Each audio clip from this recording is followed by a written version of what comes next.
All right, I just built one of these for our house, a height tracker for our kids as they grow up, and I made it just out of this. No long intro here, everything you need and the dimensions are all in the description below. Here we go. First things first, you're gonna find a workspace. I found the tailgate of my truck to be just fine for this project. This is an 8-foot board, 6 foot wide. I'll throw it up right here. You can find it at Home Depot or Lowe's. I cut a little bit off the end. I didn't need the full 8 feet. I'd recommend some clamps or something in this moment, but I just raw dogged it. Then you're gonna go ahead and use a router. The router, the bit, I'll put everything in the description below. I used a router. A table saw probably would work better with a dado blade. I didn't have one on hand. Once you set up your router with this bit, I threw on a fence of sorts, a guide if you will.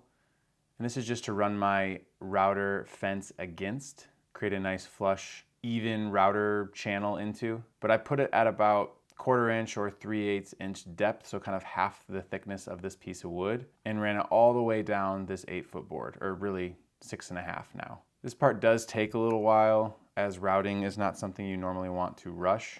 So I'll fast forward a bit here. And as you'll see here as well, I added a little bit something to that fence to push that router blade out to widen the channel.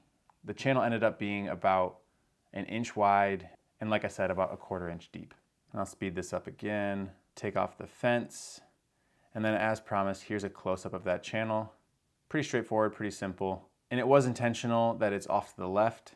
I'll add measurement marks on the left side, and then the marks and dates and signatures of who's being measured will be on the right. Now take this scrap board, and that's how we're gonna make our measuring stick. Mine's about 1.5 feet long, 1 inch wide, and then cut that into 2 pieces, one at 10 inches and one at 4 inches. And then really just make yourself a simple L. And then you're gonna take the rest of that scrap board, use your tri-square, cut out a triangle, and then really just attach all of those. Make an L, throw that triangle in the corner like this to square it up, create that 90-degree for measuring purposes, and attach them all together. I used brad nails with some wood glue. This part's pretty self-explanatory. I'm not gonna overcomplicate it. The brad nailer does all the hard work. The wood glue keeps it strong. Once this is all secured and made, it'll look something like this.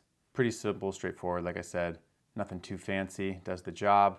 I did follow up with some light sanding to get rid of a lot of that glue and make sure the measure fit perfectly in that channel.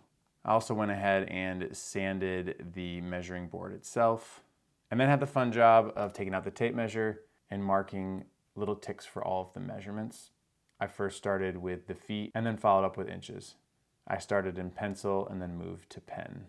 And once that was finished, it was time to find a good place in the house to secure it. This is what I use to do that. It is Gorilla Tape. I use this for tons of things in our house. Super strong, and you don't have to worry about putting screw holes in the wall. Give you a close-up of the measurements themselves and kind of how it looks. And obviously the big idea here is you can move this from house to house. A lot of times people will do these on door jambs, which is really cool and shows how long you've been at the house. And it's very nostalgic for kids. But then when you move, you have to end up painting it over. You can't really take it with you. We don't plan on being in this house for our whole life, so I did something a little bit more mobile. And here's a quick shot again of my daughter as we measured her for the first time. All right, that's it. If this was helpful, I ask for nothing in return, except if you're feeling crazy, go ahead and click that subscribe button. At the very least, like this video, that helps me out a ton. Until next time, see you later.